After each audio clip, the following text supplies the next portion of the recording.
సంవత్సరాల కిందట నిర్మితమైనటువంటి ఈ భవనం ఇప్పటికి కూడా కొంత శిథిలావస్థకు వచ్చినప్పటికీ నిర్మాణపరమైనటువంటి కొన్ని కారణాల వల్ల ఇది కొంత పాతబడినప్పటికీ ఇప్పటికి కూడా నాటి శైలిలో నిర్మించినటువంటిది. అప్పటి రాజులు దూరదృష్టి కలిగినటువంటి వాళ్ళు, విజనరీస్ అంటాం మనం. ప్రాచ్య పాశ్చాత్య నిర్మాణ నైపుణ్యాన్ని రెండింటినీ జోడించి రెండింటిని సంకీర్ణం చేసి నిర్మించిన భవనం ఇది. జర్మన్ నుంచి కూడా కొంతమందిని ఆర్కిటెక్ట్స్ని ఇక్కడికి పిలిపించి వాళ్ళ సలహాలు సూచన మేరకు నిర్మించబడిందంట. 20-30 సంవత్సరాల సుదీర్ఘమైనటువంటి నిర్మాణ పరిశ్రమ ఈ భవనం యొక్క సౌందర్యం నేపథ్యం. అప్పటి రాజులు స్థానికులు ఇతరులందరినీ కూడా సమీకరించి మైసూర్లో ఉన్నటువంటి విధాన సౌధ శాసనసభ భవనాన్ని పోలినటువంటి భవనాన్ని నిర్మించారు. సువిశాలమైనటువంటి ప్రాంతం ఇది. భౌగోళికంగా కావచ్చు, చారిత్రక పరంగా కావచ్చు, ఈ సంస్థాన నేపథ్యం అనేటటువంటిది గణనీయమైనటువంటిది. మనం చూస్తున్నాం, మన వెనుక ఉన్నటువంటి ఆ భవనం పైన ఒకప్పుడు ప్లానెటేరియాన్ని నిర్మించారంట. పిడుగుపాటును కూడా గుర్తించేటటువంటి ఒక యంత్రాన్ని కూడా అప్పట్లో దాన్ని అక్కడ నెలకొల్పారట. గ్రహణ సమయంలో గ్రహణాన్ని వీక్షించేందుకు కూడా అక్కడ ఒక బైనాక్యులర్ను, ఇతర నక్షత్ర శోధనశాలను కూడా అక్కడ నిర్మించారు అన్నటువంటిది ప్రతీతి కాదు, అది యథార్థమైనటువంటిది. అంటే శాస్త్రీయమైనటువంటి అవగాహన కలిగిన వాళ్ళు పాలకులు కావడమే ఇటువంటి భవనాన్ని, సుందరమైన హర్మ్యాన్ని నిర్మించడానికి కారకమవుతుంది.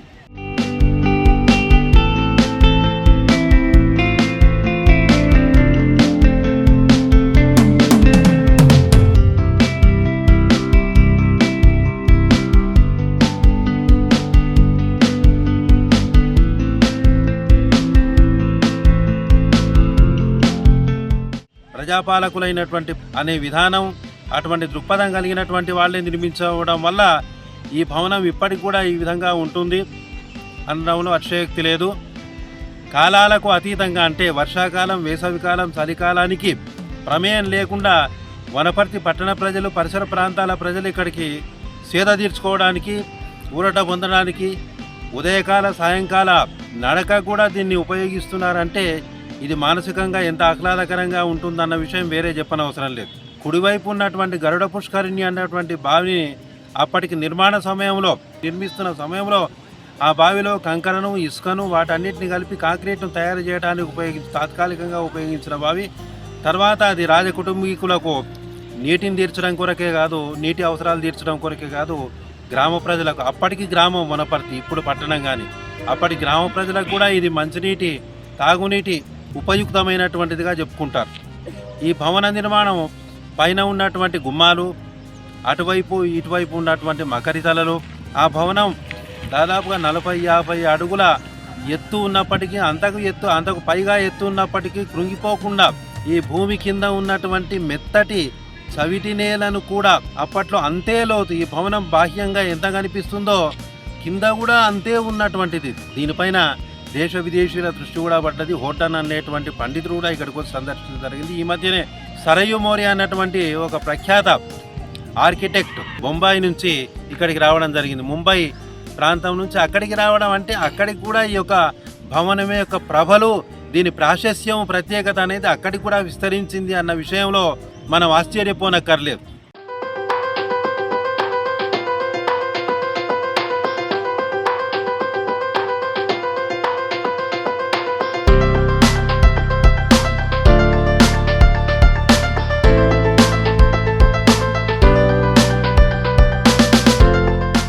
వారితో పాటుగా స్థానిక ప్రజాప్రతినిధులు, ముఖ్య ప్రజాప్రతినిధులు, శాసనసభ్యులు మొదలైనటువంటి వాళ్ళు కూడా దీన్ని సందర్శించి దీన్ని ఏ రకంగానైనా ఆంగ్ల భాషలో చెప్పాలంటే ఇన్నోవేషన్, మాడిఫికేషన్ చేసి ఆధునీకరణ చేయడం కాదు కానీ ఆ భవనాన్ని ఏమాత్రం చెక్కు చెదరకుండా ఉన్న ఆ పూర్వరూపాన్నే మళ్ళీ అక్కడక్కడ పెచ్చులు ఊడిపడకుండా బీటలు వారినటువంటి ఆ ప్రాంతాన్ని కూడా ఏదో రకంగా అవన్నీ ఒకప్పుడు ఉపయోగించి నిర్మించింది ఈ భవనం. వాటన్నిటితో ఆధునికమైనటువంటి యంత్ర సామగ్రిని కూడా అందుకు ఉపయోగించుకుని దీన్ని 200 ఏండ్ల కిందట ఏ విధంగా ఉన్నదో, దాదాపుగా 150-180 ఏండ్ల కిందట ఏ విధంగా ఉందో దాన్నే మళ్ళా పునర్నిర్మించడం కాదు, దాన్ని కొద్ది మార్పులతో శిథిలావస్థకు చేరుకున్న దాన్ని మళ్ళీ తరాల వాళ్ళకు, ముందు తరాల వాళ్ళకు, ఒక 2-3 తరాల వాళ్ళకు కూడా ఈ సౌందర్యంలో ఉన్నటువంటి ఆహ్లాదాన్ని, అనుభూతిని అందించేందుకు కృషి చేస్తున్నారు. గత పాలకులు, ప్రస్తుత పాలకులు ఎవరైనా సరే రాజకీయాలకు అతీతంగా ఇది యొక్క కట్టడం యొక్క సౌందర్యాన్ని, ఆ శోభను ఇట్లనే నిలపడం కొరకు ప్రయత్నించాలని కోరుకుంటూ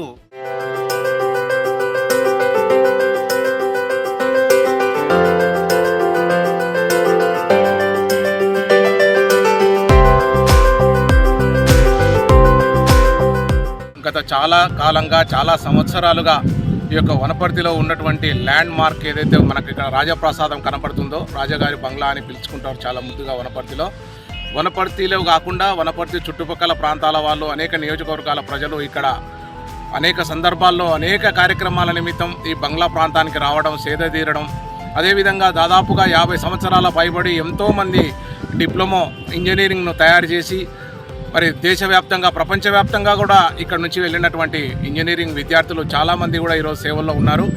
అలాంటి సందర్భంలో ఈ మధ్యకాలంలో గత 2-3 రోజుల క్రితం ముంబై నుంచి ఆర్కిటెక్చర్ సరయు మోరే గారు ఇక్కడికి రావడం మాకందరికీ కూడా ఎంతో ఆనందదాయకం. రాష్ట్ర ప్రభుత్వం స్పందించి గత ప్రభుత్వంలో ఉన్నప్పుడే దాదాపు 22 కోట్ల రూపాయలు ఈ బంగ్లాకు శాంక్షన్ చేయడం జరిగింది. మరి దాని తర్వాత మళ్ళీ ఇప్పుడు రాష్ట్ర ప్రభుత్వం మారింది.